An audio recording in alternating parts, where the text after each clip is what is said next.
Mutual fund. How mutual fund works, how to pick right mutual fund, unknown and hidden fact about mutual fund.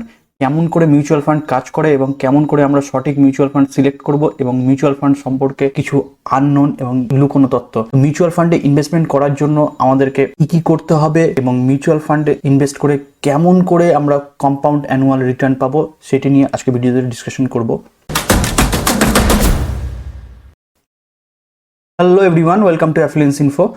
Basic concept of mutual fund. Mutual ফান্ডের মাধ্যমে investor বা বিনিয়োগকারীরা একটি assets management কোম্পানির নির্দিষ্ট একটি ফান্ডে investment করে থাকে। নির্দিষ্ট সময় পর সেই ইনভেস্টমেন্ট বা ফান্ড থেকে, সেই বিনিয়োগ থেকে ভালো পরিমাণ রিটার্নের লক্ষ্য নিয়ে, এবং সেই ফান্ডটি একটি প্রফেশনালি স্কিল্ড ফান্ড ম্যানেজার এবং তার টিমের দ্বারা নিয়ন্ত্রিত হয়।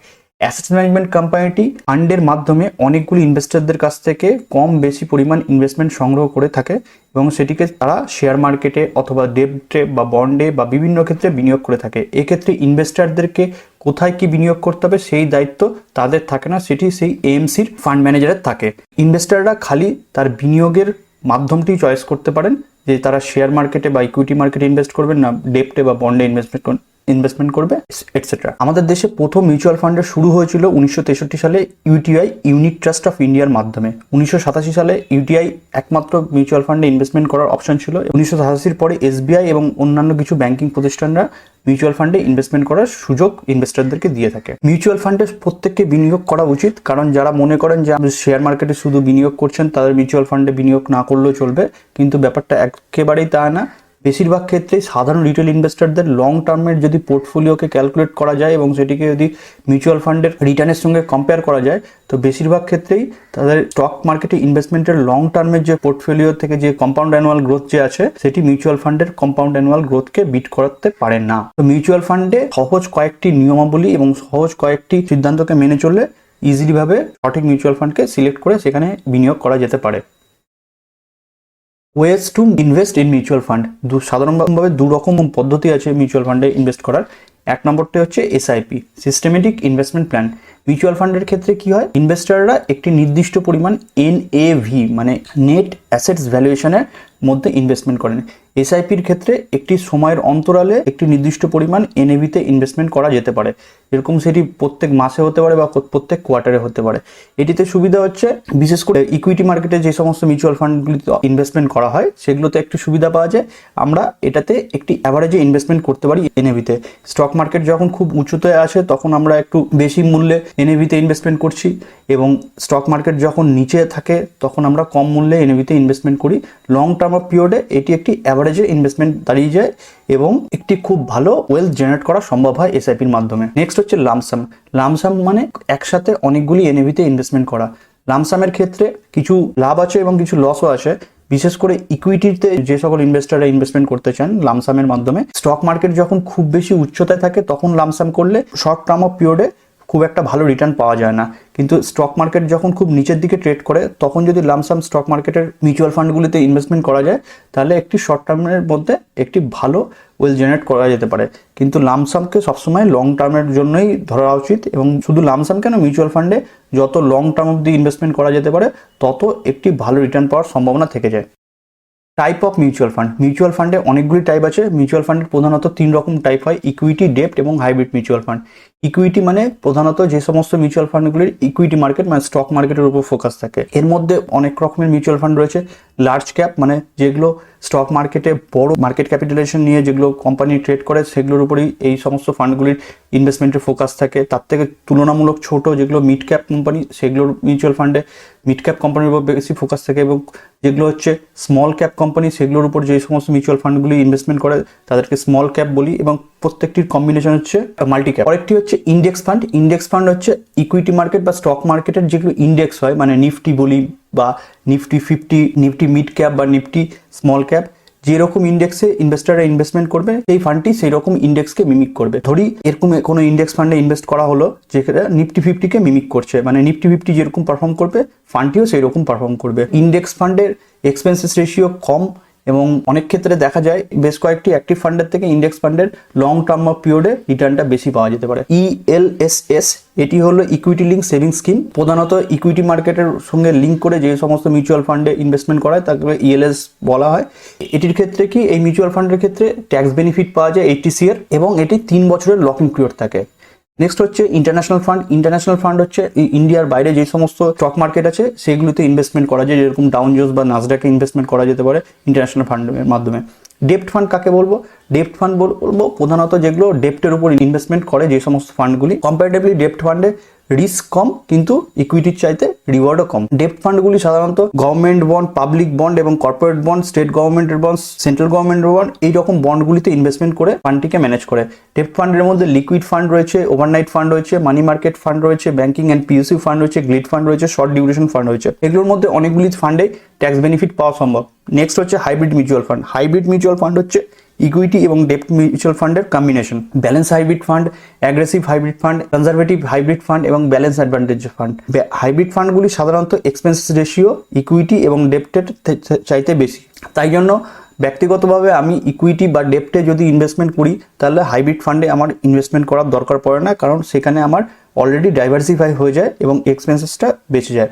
এবং আরেক ধরনের মিউচুয়াল ফান্ড যেটি ইকুইটির উপর ফোকাস করে সেগুলো হচ্ছে সেক্টরিয়াল ফান্ড। যে সকল ইনভেস্টাররা স্টক মার্কেটে ইনভেস্টমেন্ট করেন তাদের সেক্টরিয়াল ফান্ডে না ইনভেস্টমেন্ট করলেও চলে, কারণ সেক্টরিয়াল ফান্ড হচ্ছে পার্টিকুলার কোনো সেক্টরকে মিমিক করে সেই সমস্ত সেক্টর যেরকম পারফর্ম করবে সেই ফান্ডটিও সেরকম পারফর্ম করবে। যদি ইনভেস্টারদের কোনো সেক্টরের উপর বেশি ফোকাস বা বেশি কনফিডেন্স থাকে তো সেই সমস্ত কোম্পানিতে ইকুইটিতে ইনভেস্টমেন্ট করলেই যথেষ্ট হয়। ব্যক্তিগত আমার ধারণা, এটা আপনাদের কাছে কোনো রেকমেন্ডেশন না। মিউচুয়াল ফান্ডের অ্যাডভান্টেজেস কি কি? First advantages, professionally manage. কোনো রিসার্চ বা কোনো রকম মাথা ঘামাতে হয় না ইনভেস্টারদেরকে। ইনভেস্টাররা খালি নিজের পছন্দ মতো ফান্ডটিকে সিলেক্ট করলে হয়, এবং কখন কোনখানে কোন স্টক কিনতে হবে বা কখন কোন স্টককে সেল করতে হবে সেটি ফান্ড ম্যানেজার এবং তার টিমের দ্বারা নিয়ন্ত্রিত হয়। সো ফান্ড ম্যানেজাররা সবসময় চায় যে তার ফান্ডের একটি রেপুটেশনকে বজায় রাখতে, এবং তারা সবসময় চেষ্টা করে ইনভেস্টারদেরকে একটি ভালো রিটার্ন দেওয়ার জন্য, এবং তার সাথে সাথে ইনভেস্টারদের রিস্ক প্রোফাইলটাকেও সেফ রাখার চেষ্টা করে মিউচুয়াল ফান্ড কোম্পানিগুলি। লিকুইডিটি, একটি নির্দিষ্ট লক ইন পিরিয়ডের পর মিউচুয়াল ফান্ডকে লিকুইড করে ক্যাশ উইথড্রল করা সম্ভব হয় খুব সহজেই। রিটার্ন, মিউচুয়াল ফান্ডের যা রিটার্ন লং টার্ম অফ পিরিয়ডে এটি এফডির চাইতে বেশি রিটার্ন, এবং মিউচুয়াল ফান্ডের রিটার্ন থেকে ইনফ্লেশনকে বা মুদ্রাস্ফীতিকে খুব সহজেই বিট করা সম্ভব। এফোর্ডেবিলিটি, মিউচুয়াল ফান্ড খুব সহজেই ইনভেস্টমেন্ট করা যায়, কারণ মিউচুয়াল ফান্ডে যারা যে সকল ইনভেস্টাররা এসআইপির মাধ্যমে ইনভেস্টমেন্ট করছেন তারা ন্যূনতম 500 টাকা 1000 টাকাতেও ইনভেস্টমেন্ট করতে পারে। তাই জন্য মিউচুয়াল ফান্ডে খুব সহজে যারা অল্প রোজগার করেন তারাও ইনভেস্টমেন্ট করতে পারেন। এটি হচ্ছে মিউচুয়াল ফান্ডের আরেকটি অ্যাডভান্টেজেস। ডাইভার্সিফিকেশন, খুব অল্প অ্যামাউন্ট ইনভেস্ট করে ডাইভার্সিফাই করা পসিবল হয়। স্বাভাবিকভাবে স্টক মার্কেটে যারা ইনভেস্টমেন্ট করেন তারা অল্প অ্যামাউন্টে স্টকের মধ্যে বেশি স্টকের মধ্যে ডাইভার্সিফাই করতে পারবেন না। আমি একটা এক্সাম্পলের মাধ্যমে বলছি, ধরে নিন এমআরএফের শেয়ার 90,000 টাকার আশেপাশে, পেজ ইন্ডাস্ট্রির শেয়ার 50,000 টাকার আশেপাশে। কোনো ইনভেস্টর যদি 1000 টাকা করে মান্থলি ইনভেস্টমেন্ট করেন তো এতগুলো দামি দামি শেয়ারের মধ্যে ইনভেস্টমেন্টটাকে ডাইভার্সিফাই করা পসিবল না। মিউচুয়াল ফান্ডের ক্ষেত্রে কি হয়, এএমসিগুলি অনেকগুলি ইনভেস্টারদের কাছ থেকে অনেক ইনভেস্টমেন্ট সংগ্রহ করে বেশ কয়েকটি স্টকের মধ্যে ইনভেস্টমেন্ট করে একটা ইনভেস্টমেন্টের পুল তৈরি করে, ফলে প্রত্যেকটি ইনভেস্টারের ক্ষুদ্র ক্ষুদ্র অংশ প্রত্যেকটি শেয়ারের থাকে, তাই তারা অল্প একটু ইনভেস্টমেন্টের মাধ্যমে নিজের ইনভেস্টমেন্টকে ডাইভার্সিফাই করতে পারেন। ওয়েল রেগুলেটেড, সেবির দ্বারা রেগুলেটেড হয়। Security exchange board of India mutual ফান্ডকে রেগুলেট করে, তাই জন্য এটি অনেকখানি risk free. Disadvantages of mutual fund, mutual ফান্ডের কিছু ডিসঅ্যাডভান্টেজেস রয়েছে, তো ইনভেস্টমেন্ট করার আগে এই ডিসঅ্যাডভান্টেজেসগুলো ইনভেস্টারদেরকে জানা অবশ্যই জরুরি। ফ্লাকচুয়েটিং রিটার্ন, মিউচুয়াল ফান্ডের কোনো ফিক্সড রিটার্ন থাকে না। এই বছর যদি কোনো মিউচুয়াল ফান্ড সিএজিআর থাকে 12%, আগামী বছর সেটি 15% হতে পারে, আগামী বছর সেটি কমে 9% হতে পারে, তো রিটার্নটা ফ্লাকচুয়েট করতে পারে। নো কন্ট্রোল, মিউচুয়াল ফান্ডে ইনভেস্টমেন্ট ফান্ডকে সিলেক্ট করার পর ইনভেস্টারদের সেই ফান্ডের উপরে কোনো কন্ট্রোল থাকে না। কখন কোন স্টককে কিনতে হবে বা কখন কোন বন্ডকে কিনতে হবে বা কখন কোন বন্ডকে বিক্রি করতে হবে, কত পরিমাণ কিনতে হবে, কত পরিমাণ বিক্রি করতে হবে, সেটার উপর ইনভেস্টারদের কোনো কন্ট্রোল থাকে না। এক্সপেন্সেস অ্যান্ড এক্সিট লোড, প্রত্যেকটি মিউচুয়াল ফান্ডের একটি নির্দিষ্ট করে এক্সপেন্সেস এবং এক্সিট লোড আছে, সেটি ফান্ডে যারা ইনভেস্টমেন্ট করছেন তাদেরকে বিয়ার করতে হয়। পাস্ট পারফরমেন্স, বেসিক্যালি মিউচুয়াল ফান্ডে ইনভেস্টাররা পাস্ট পারফরমেন্স দেখে জাজ করে, কিন্তু সব ক্ষেত্রে তাই হয় না যে পাস্টে একটি ফান্ড যেরকম পারফর্ম করছে ফিউচারে সেই ফান্ডটি সেই রকমই পারফর্ম করবে। তাই সব ক্ষেত্রে পাস্ট পারফরমেন্সটাই যে ফিউচার পারফরমেন্স হবে এরকম কিন্তু হয় না। লক ইন পিরিয়ড, প্রত্যেকটা মিউচুয়াল ফান্ডের আলাদা আলাদা লক ইন পিরিয়ড থাকে। কোনো কোনো মিউচুয়াল ফান্ডে 2 বছর 3 বছরও লক ইন পিরিয়ড থাকে। এই লক ইন পিরিয়ডের মধ্যে কোনো ইনভেস্টারে যদি সেই ফান্ডকে ভেঙে টাকা দরকার পড়ে, তো সেই ইনভেস্টার সেই ফান্ডকে রিডিম করে টাকা উইথড্রল করতে পারবেন না। তো মিউচুয়াল ফান্ডের একটি নির্দিষ্ট লক ইন পিরিয়ড আছে। মিউচুয়াল ফান্ডে ইনভেস্টমেন্ট করার আগে কোন ফান্ডের কত দিন অবধি লক ইন পিরিয়ড আছে সেটা জেনে নেওয়া এবং দেখে নেওয়াটা অবশ্যই জরুরি। Selection of appropriate mutual fund select করার আগে কয়েকটি জিনিস ইনভেস্টারদেরকে মাথায় রাখতে হবে, সেই ব্যাপারগুলো নিয়ে ডিসকাস করছি। ইনভেস্টমেন্ট হরাইজন, প্রত্যেকটি ইনভেস্টারদেরকে জানতে হবে যে সে কতদিন অবধি ইনভেস্টমেন্ট করতে পারবেন এবং তার ইনভেস্টমেন্টের পিরিয়ডটাকে তাকে সিলেক্ট করে নেওয়া উচিত। যে কোনো ইনভেস্টারদের বয়স আজকের ডেটে 35 বছর আছে, সে আগামী 30 বছর পর্যন্ত ইনভেস্টমেন্ট চালিয়ে যেতে পারবেন। সেই রকমভাবে প্রত্যেকটি ইনভেস্টারদেরকে নিজের ইনভেস্টমেন্ট হরাইজনটা জানা উচিত। ইনভেস্টমেন্ট অবজেক্টিভ, প্রত্যেকের একটি অবজেক্টিভ নিয়ে ইনভেস্টমেন্ট করা উচিত। কেউ নিজের ইনভেস্টমেন্ট শুরু করেছেন তার ফিউচারে একটি বাড়ি তৈরি করার জন্য, কেউ একটি ইনভেস্টমেন্ট করেছেন ফিউচারে তার চাইল্ড ম্যারেজের জন্য বা চাইল্ড এডুকেশনের জন্য। প্রত্যেকটি ইনভেস্টারের একটি নির্দিষ্ট অবজেক্টিভ সেট করে ইনভেস্টমেন্ট করা উচিত, কারণ এই অবজেক্টিভ ক্লিয়ার থাকবে যে আমার এত বছর পর আমার এই ফান্ড থেকে এত টাকা আমি বের করতে পারবো, আমার এই টাকাটা দরকার, সেই টাকাটা আমি অমুক জায়গাতে কাজে লাগাতে পারবো। এই অবজেক্টিভটা ইনভেস্টারদের ক্লিয়ার থাকা উচিত। রিস্ক প্রোফাইল, প্রত্যেকটি মানুষের বা প্রত্যেকটি ইনভেস্টারের আলাদা আলাদা রিস্ক রয়েছে, রিস্ক প্রোফাইল রয়েছে, রিস্ক টেকিং ক্যাপাবিলিটি আছে। তাই প্রত্যেকে নিজের রিস্ক প্রোফাইল অনুযায়ী ইনভেস্টমেন্ট করা উচিত। সাপোজ কোনো 50-এর ঊর্ধ্বের কোনো ইনভেস্টার, তার রিস্ক প্রোফাইল হচ্ছে তার 60 বা 65 পর্যন্ত ইনভেস্টমেন্টটাকে চালিয়ে যাওয়ার। সো স্বাভাবিকভাবে যে সমস্ত ফান্ডগুলো বেশি ভোলাটাইল, মানে স্মল ক্যাপ বা মাল্টি ক্যাপ ফান্ড, সেই সমস্ত ফান্ডকে তাদেরকে এড়িয়ে লার্জ ক্যাপ বা কম্পারেটিভলি যেগুলো সেফ ফান্ড সেগুলোতে ইনভেস্টমেন্ট করা উচিত। কম্পারেটিভলি যদি কোনো ইনভেস্টারের বয়স যদি 25-30 হয়, সে তার রিস্ক প্রোফাইল বেশি, কারণ সে অনেক দিন অবধি ইনভেস্টমেন্ট চালিয়ে যেতে পারবেন। তো কম্পারেটিভলি যেগুলো রিস্কি ফান্ড, যেরকম স্মল ক্যাপ বা মাল্টি ক্যাপ, সেই রকম ফান্ডগুলোতে তারা ইনভেস্টমেন্ট করতে পারবেন। তো নিজের রিস্ক টেকিং ক্যাপাবিলিটি এবং নিজের রিস্ক প্রোফাইলটাকে আইডেন্টিফাই করে ইনভেস্টারদেরকে মিউচুয়াল ফান্ডে ইনভেস্টমেন্ট শুরু করা উচিত। ট্যাক্সেশন, প্রত্যেকটি মিউচুয়াল ফান্ডের ট্যাক্সেশন বা ট্যাক্স বেনিফিট পাবেন সেরকম না। কিছু কিছু মিউচুয়াল ফান্ডের ট্যাক্স বেনিফিট পাওয়া যায়। তো যাদের ট্যাক্স বেনিফিটের খুব দরকার আছে, সো তারা মিউচুয়াল ফান্ডে কীরকম কোন কোন ফান্ডগুলিতে ট্যাক্স বেনিফিট পাবেন তাদেরকে সেই রকম ফান্ডগুলিতে সিলেক্ট করে ইনভেস্টমেন্ট শুরু করা উচিত। লামসাম অর এসআইপি, লামসাম এবং এসআইপি করার দুটি নির্দিষ্ট সময় রয়েছে। লামসাম যে কোনো সময়, বিশেষ করে ইকুইটি মার্কেটে যে সমস্ত মিউচুয়াল ফান্ডগুলি ইনভেস্ট করে সেই সমস্ত মিউচুয়াল ফান্ডে লামসাম যে কোনো সময় করা উচিত না, কারণ শর্ট টাইম অফ ডিউরেশনে ভালো রিটার্ন জেনারেট করা সম্ভব হয় না। এসআইপি বছরে যে কোনো দিন শুরু করা যেতে পারে। এসআইপি মানে সিস্টেমেটিক ইনভেস্টমেন্ট প্ল্যানিংয়ের মধ্যে আপনি ইনভেস্টমেন্ট করছেন, লং পিরিয়ড অফ টাইমে একটি ভালো রিটার্ন জেনারেট করা সম্ভব এসআইপির মাধ্যমে। ফান্ড ম্যানেজার এবং ফান্ড হাউসের ট্র্যাক রেকর্ড, ফান্ড ম্যানেজারের ট্র্যাক রেকর্ড দেখতে হবে কোনো ইনভেস্টারকে ইনভেস্টমেন্ট করার আগে, কারণ কোনো ফান্ড ম্যানেজারের ট্র্যাক রেকর্ড যদি কোনো রকম চিট বা ফ্রড বা কোনো স্ক্যামের সঙ্গে জড়িত থাকে, তো সেই সমস্ত ফান্ডগুলি থেকে দূরত্ব রাখা উচিত। ফান্ড হাউসের ট্র্যাক রেকর্ড বলতে ইনভেস্টাররা যেই ফান্ডটিতে ইনভেস্টমেন্ট করছেন কমসে কম সেই ফান্ডের 5 বছর পুরনো যাতে হওয়া উচিত এবং কমসে কম সেই ফান্ড যাতে 5 বছর কি ইনভেস্টারদেরকে রিটার্ন দিয়েছে সেটাকে অ্যানালাইসিস করা উচিত। কারণ শর্ট টার্মে কোনো ফান্ড 1 বছর 2 বছর 3 বছরে কোনো ফান্ড ভালো রিটার্ন দিয়ে থাকতে পারে, কিন্তু তার মানে এই না যে সেই ফান্ডটি আগামী বছরও আগামী কয়েক বছর পরেও ভালো রিটার্ন দেবে। তো কমসে কম 5 বছরের ট্র্যাক রেকর্ড দেখা উচিত। লাস্ট 5 ইয়ার্সে সেই ফান্ডটি কীরকম percentage of CAGR compound annual growth return দিয়েছে। এক্সপেন্সেস অ্যান্ড এক্সিট লোড, প্রত্যেকটি মিউচুয়াল ফান্ডের আলাদা আলাদা এক্সপেন্সেস এবং আলাদা আলাদা এক্সিট লোড আছে। ইনভেস্টারদেরকে সেই এক্সপেন্সেসগুলো কম্পেয়ার করা উচিত ফান্ডগুলির মধ্যে এবং এক্সিট লোডটাকে দেখে নেওয়া উচিত, কারণ আমরা অল্প একটু পার্সেন্টেজের যদি ডিফারেন্স দেখি, লং পিরিয়ড অফ টাইমে এক্সপেন্সেসটা কিন্তু একটি বড় অ্যামাউন্টের হয়ে দাঁড়ায়। এবং প্রত্যেকটি ফান্ডের আলাদা আলাদা এক্সিট লোড রয়েছে, সেটি 1% আশেপাশে থাকে সাধারণত। সো এক্সিট লোডটাও দেখা উচিত। এক্সিট লোড সাধারণত 12 মাসের আগে কোনো মিউচুয়াল ফান্ড থেকে কুইট করলে সেটি এক্সিট লোড লাগে। তো কোনো ব্যক্তি যদি এসআইপি চালাচ্ছেন, তো লাস্টের যে 12 মান্থে যে ইনভেস্টমেন্ট করলেন সেটার উপরে কোনো মিউচুয়াল ফান্ডের সেই ফান্ড থেকে এক্সিট করলে সেই ফান্ডকে মিউচুয়াল ফান্ড কোম্পানিটিকে এক্সিট লোড দিতে হয়।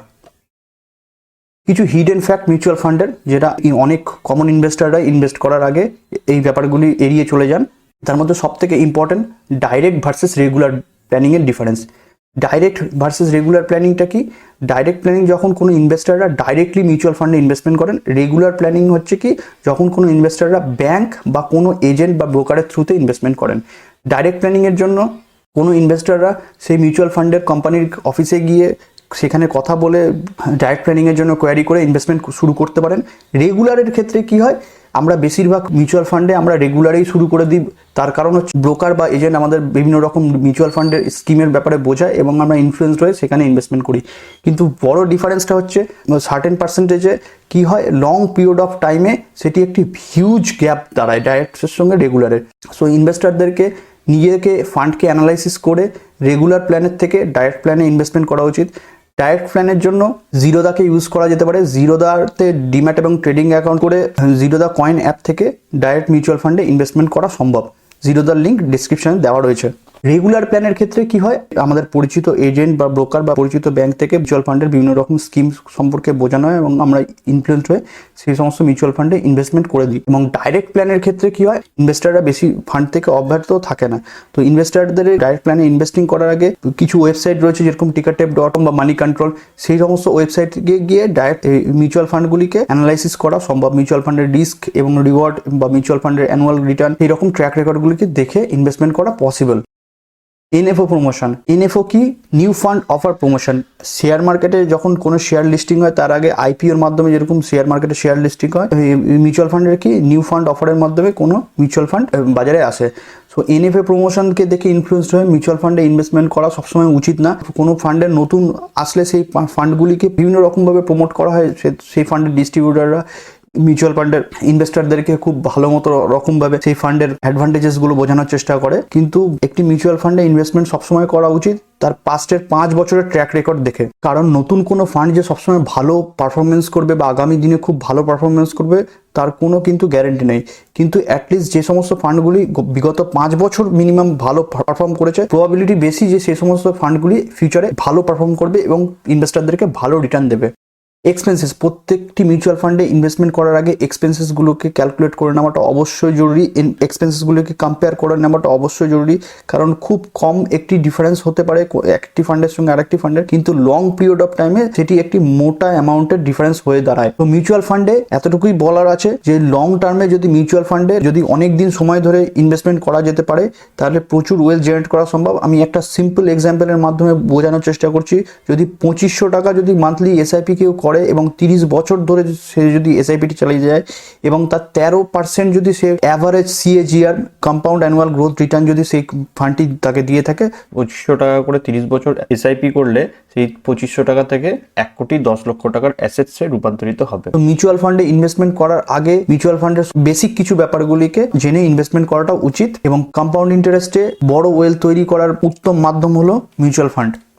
হোপ আজকের ভিডিওতে মিউচুয়াল ফান্ডের বেসিক কনসেপ্ট আপনাদের কাছে ক্লিয়ার করতে পেরেছি। ভিডিওটি ভালো লাগলে লাইক করার জন্য রিকোয়েস্ট করব, আর এই রকম ইনভেস্টমেন্ট রিলেটেড ভিডিও যদি দেখতে চান তো চ্যানেলটিকে সাবস্ক্রাইব করার জন্য বলবো।